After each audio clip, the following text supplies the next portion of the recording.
अगर आपसे एक परफेक्ट लाइफ की डेफिनेशन पूछी जाए तो आप क्या जवाब देंगे? आप में से बहुत सारे लोग कहेंगे कि जिनके पास पैसा है वो एक परफेक्ट लाइफ को लीड करते हैं। तो वहीं कुछ लोगों का मानना होगा कि जिनके पास एक अच्छी फैमिली है और सक्सेस है, सिर्फ वो ही एक परफेक्ट लाइफ जी सकते हैं। पर रायन कहते हैं कि परफेक्ट लाइफ की डेफिनेशन इससे बहुत अलग है। जब आप अपने माइंड, सोल और बॉडी को एक परफेक्ट बैलेंस में लेकर चलते हैं, तब आप एक परफेक्ट लाइफ को लीड कर सकते हैं। माइंड और सोल के बारे में तो आप अभी तक काफी बातें जान चुके होंगे, लेकिन इस एपिसोड में आप ये समझेंगे कि आपकी बॉडी की आपकी जिंदगी में कितनी अहमियत है और किस तरह से आप इसे अच्छे तरीके से यूटिलाइज करके अपनी लाइफ को बेहतर बना सकते हैं।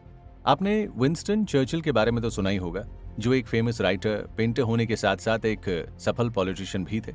उन्होंने नाजी डोमिनेशंस को देश में फैलने से रोका और इसके अलावा भी कई सारे आंदोलन में पार्ट लेते हुए उन्हें सफल बनाया। लोग उनकी लाइफ को देखकर सरप्राइज शो करते हैं और सोचते हैं कि क्या कोई पर्सन अपनी लाइफ में इतने लंबे समय के लिए भी एक्टिव रह सकता है। वैसे विंस्टन की लाइफ देखने के बाद आप इस सवाल का जवाब हाँ में दे सकते हैं। विंस्टन हमेशा लोगों को एक सलाह देते थे कि आपकी बॉडी एक लंबे समय तक एक्टिव मोड में रह सकती है, पर उसके लिए आपको इससे मिलने वाली एनर्जी को सही तरह से यूज करना आना चाहिए। वो कहते थे कि अगर आपकी बॉडी को कहीं पर बैठने का मौका मिल रहा है तो आपको उसे खड़ा रखकर थकाना नहीं चाहिए, और अगर आपको लेटने का मौका मिल रहा है तो उसे बैठे रहने में नहीं गंवाना चाहिए। इस पूरी बात का मतलब ये है कि कई बार लोग बॉडी को एक्टिव रखने के लिए उसका जरूरत से ज्यादा यूज करना शुरू कर देते हैं, जो उसे समय से पहले ही थका देती है।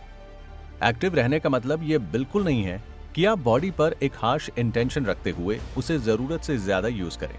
अपनी बॉडी को एक लंबी एज तक एक्टिव बनाए रखने के लिए आप कुछ हैबिट्स को अपनी डेली शेड्यूल में शामिल कर सकते हैं। जैसे कि सबसे पहले तो बॉडी को माइंड और सोल के साथ कनेक्ट करते हुए ये पहचानिए कि उसे किस काम को करने में इंटरेस्ट है, या आपकी बॉडी किस तरह के काम करने में लंबे समय तक थकान का अनुभव नहीं करती है। ये जानने के बाद आप एक हॉबी को डेवलप कर सकते हैं। बहुत सारे इंटरेस्ट डेवलप करके खुद को वर्सेटाइल बनाने के बारे में ज्यादा ना सोचें, क्योंकि जब आप एनर्जी को कई कामों में बांट देते हैं तब आपको उन सब में किसी एक से भी परफेक्ट रिजल्ट नहीं मिल पाता है। जब भी आपको अपनी बॉडी को रेस्ट देने का मौका मिले तब उसे एंटरटेनमेंट में स्पेंड करने के बारे में ना सोचें। हालांकि आप एंटरटेनमेंट के लिए ऐसे किसी ऑप्शन को चुन सकते हैं जिससे आपकी बॉडी रिलैक्स फील करे। जैसे कि अगर एक अच्छी किताब पढ़ के आप रिलैक्स करना पसंद करते हैं, या किसी अच्छे म्यूजिक को सुनकर आप बॉडी और माइंड को एक साथ रिलैक्स फील करा सकते हैं, एटसेट्रा। एक रेगुलर रूटीन आपकी बॉडी को डिसिप्लिन में रखने का काम करता है। अगर आप हर रोज एक तय समय पर उठते हैं, ब्रेकफास्ट करते हैं और अपना काम शुरू करते हैं, तो धीरे धीरे आपकी बॉडी खुद को इसी रूटीन में फिक्स कर लेती है और इसी अनुसार खुद को एक्टिव बना लेती है। इसलिए आपकी बॉडी का एक पैटर्न को फॉलो करना बहुत इंपॉर्टेंट है। पिछले दोनों एस्पेक्ट जिनके बारे में आपने सुना, जो कि माइंड और सोल हैं, उन पर कमांड पाना या उन्हें अपने कंट्रोल में करना एक मुश्किल काम हो सकता है। इसके लिए काफी समय की भी जरूरत पड़ सकती है, पर आपकी बॉडी आपके लिए बाकी के दो फैक्ट जैसी कॉम्प्लेक्स सिचुएशन को क्रिएट नहीं कर सकती है।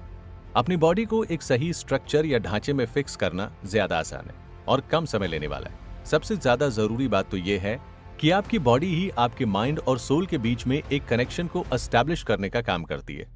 अगर आप इसे डिसिप्लिन में नहीं रखेंगे तो माइंड और सोल पर आप कभी भी पूरी तरह से कंट्रोल नहीं पा सकते।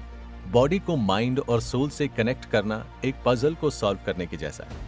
अगर आप इन कामों में जल्दबाजी करते हैं तो आप कभी भी सही रास्ते से अपने डेस्टिनेशन पर नहीं पहुंच सकते। इसके लिए आपको डीप थिंकिंग, पेशेंस और समय सभी की बराबर मात्रा में जरूरत होती है। ये सभी बातें आपको शुरू में सुनने में थोड़ी मुश्किल तो लग सकती हैं, लेकिन जब आप एक परफेक्ट लाइफ को जीने की शुरुआत कर चुके हैं तो धीरे धीरे आप इस पजल के हर एक पार्ट को भी अपनी एबिलिटी से सुलझा ही लेंगे और परफेक्ट एंड बैलेंस लाइफ की तरफ आगे बढ़ जाएंगे। शुरुआत में आप अपने रूटीन में थोड़े थोड़े चेंज ला सकते हैं और अपनी बॉडी के साथ ढेर सारे एक्सपेरिमेंट भी कर सकते हैं कि आपको किस फील्ड में या किस हॉबी में ज्यादा इंटरेस्ट आता है, और इस तरह से आप अपनी